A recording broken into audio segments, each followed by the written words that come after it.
ये कहानी है नागिन डांस कर टीम इंडिया का मजाक उड़ाने वाले नागों की।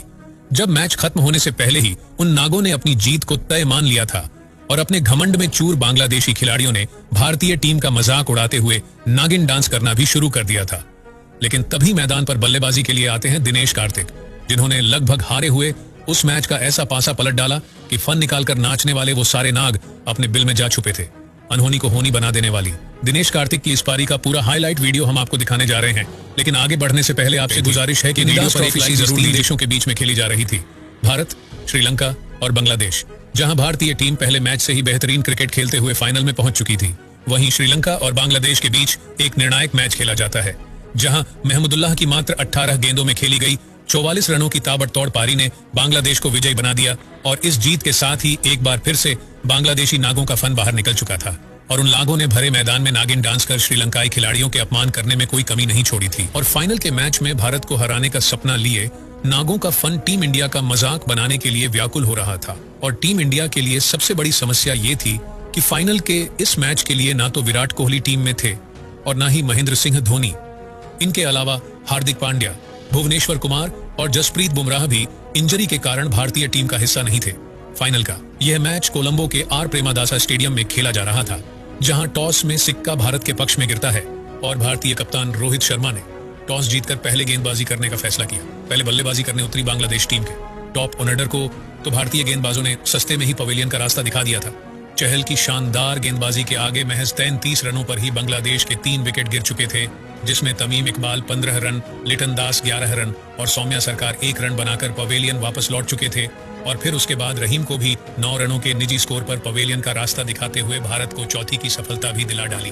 लेकिन फिर यहां से शब्बीर रहमान ने मैदान पर अपने पैर जमाते हुए ताबड़तोड़ बल्लेबाजी करना शुरू कर दिया था और उसने मात्र 50 गेंदों पर ही 77 रन कूट डाले थे, जिसके दम पर बांग्लादेश ने निर्धारित 20 ओवर में 164 रनों का टारगेट टीम इंडिया के सामने रख दिया था, जिससे विराट, धोनी और पांड्या की गैर मौजूदगी में ये काम भारतीय टीम के बल्लेबाजों के लिए काफी चुनौतीपूर्ण होने वाला था। फिर शुरू होती है टीम इंडिया की जवाबी कार्रवाई, जहां लक्ष्य का पीछा करते हुए भारत ने 2 विकेट जल्दी गंवा दिए। शिखर धवन 10 रन और सुरेश रैना तो बिना खाता खोले ही पवेलियन वापस जा चुके थे। लेकिन फिर एक छोर से हिटमैन और दूसरे छोर से केएल राहुल ने भारतीय पारी को संभालने के साथ ही तेज गति से रन भी बनाने शुरू कर दिए थे। राहुल यहाँ पर अच्छे रंग में दिख रहे थे। उन्होंने 14 गेंदों में 2 चौके और 1 छक्का लगाकर 24 रन बना चुके थे। लेकिन फिर रुबेल हुसैन ने राहुल को आउट करके बांग्लादेश को तीसरी सफलता भी दिला डाली। तब रोहित शर्मा का साथ देने मैदान पर आते हैं मनीष पांडे। लेकिन मनीष पांडे ज्यादा तेजी से रन नहीं बना पा रहे थे, जिसके कारण रिक्वायर्ड रन रेट बढ़ता जा रहा था और दबाव रोहित शर्मा के ऊपर आ रहा था। और इसी दबाव में रोहित बड़ा शॉट लगाने के प्रयास में 42 गेंदों पर 56 रन बनाकर आउट हो जाते हैं। 13 ओवर के खेल में भारत ने 95 रन बनाकर अपने 4 विकेट गंवा दिए थे और अब बाकी के बचे 7 ओवरों में भारत को जीत के लिए 73 रनों की जरूरत थी। ऐसे में लोग ये उम्मीद कर रहे थे कि अब बल्लेबाजी के लिए दिनेश कार्तिक को भेजा जाएगा, लेकिन कप्तान रोहित शर्मा ने दिनेश कार्तिक के बजाय विजय शंकर को बल्लेबाजी के लिए भेजकर सबको चौंका दिया, जिससे कार्तिक खुद को विजय शंकर के नीचे भेजे जाने से नाराज भी लग रहे थे। हालांकि यहां से अगले 5 ओवर तक विजय शंकर और मनीष पांडे ने विकेट को तो संभाले रखा, पर मनीष पांडे कुछ ज्यादा ही धीमी बल्लेबाजी कर रहे थे और 18वें ओवर की आखिरी गेंद पर 28 गेंदों में मात्र 27 रन बनाकर पांडे जी पवेलियन की राह पकड़ लेते हैं, जिससे अब यह मैच भारत के हाथ से लगभग निकल चुका था, क्योंकि अब आखिरी के बचे 2 ओवरों में भारत को जीत के लिए 34 रनों की जरूरत थी, जो एक तरह से नामुमकिन सा लक्ष्य भी दिख रहा था। यही कारण था कि बांग्लादेशी खिलाड़ियों ने अभी से ही इस मैच में अपनी जीत को तय मानकर नागिन डांस करना भी शुरू कर दिया था। लेकिन तभी मैदान पर एंट्री होती है दिनेश कार्तिक की। जब कार्तिक मैदान पर आए तब भारत को 12 गेंद में 34 रन की दरकार थी। साथ ही विजय शंकर भी फॉर्म में नहीं दिख रहे थे। वे बड़े शॉट लगाने का प्रयास तो कर रहे थे, पर बल्ले और गेंद का कनेक्शन सही ढंग से हो नहीं पा रहा था। इसी बीच शुरू होता है पारी का 19वां ओवर, जहां दिनेश कार्तिक ने रुबेल हुसैन को आड़े हाथों में लेकर पहले ही गेंद को हवा में उठाकर जोर से मारा और गेंद उड़ते हुए छक्के के लिए स्टैंड में जा गिरी। पहली ही गेंद पर कार्तिक के इस जोरदार प्रहार ने भारतीय फैंस की टूटी उम्मीदों को भी जिंदा कर दिया था और पवेलियन में बैठे भारतीय खिलाड़ी भी कार्तिक से चमत्कार की उम्मीद करने लगे थे। वहीं रुबेल की दूसरी गेंद पर कार्तिक का एक और जोरदार प्रहार हुआ और गोली की रफ्तार से गेंद 4 रनों के लिए सीमा रेखा के बाहर जा पहुंची। 2 गेंदों में 10 रन ठोककर कार्तिक ने भारतीय समर्थकों के दिल में जोश की एक लहर पैदा कर दी और बांग्लादेशी नागों को भी यह पता चल चुका था कि उनके फन को कुचलने के लिए कार्तिक नाम का सपेरा टीम इंडिया की ढाल बनकर खड़ा हो गया है।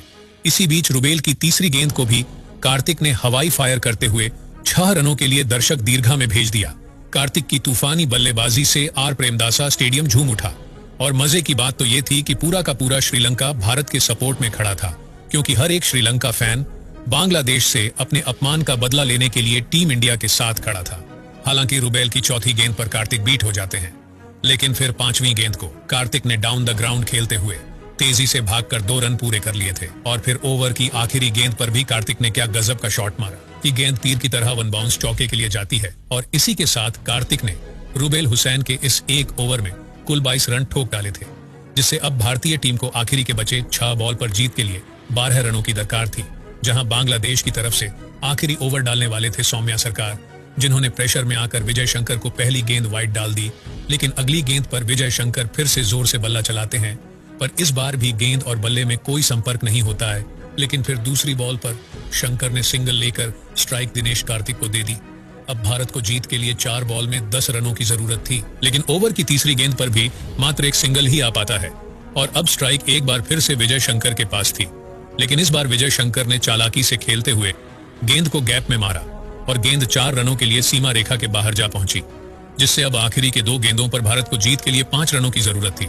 जहां ओवर की 5वीं गेंद पर विजय शंकर ने गेंद को हवा में उठाकर मारा, लेकिन एक बेहतरीन कैच लेकर बांग्लादेश टीम ने विजय शंकर को पवेलियन का रास्ता दिखा दिया, जिससे इस बॉल पर रन तो कोई मिला नहीं।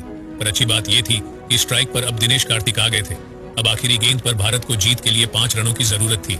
बांग्लादेशी सपोर्ट टीम मैदान से बाहर इंतजार में थे कि यह गेंद खत्म हो और दौड़कर बीच मैदान में जाएं और नागिन डांस करके भारतीय खिलाड़ियों का अपमान करें। लेकिन ओवर की आखिरी गेंद पर दिनेश कार्तिक ने ऑन एफ साइड पर गेंद को उठाकर मारा और गेंद सीधा बाउंड्री लाइन से बाहर 6 रनों के लिए जा पहुंची।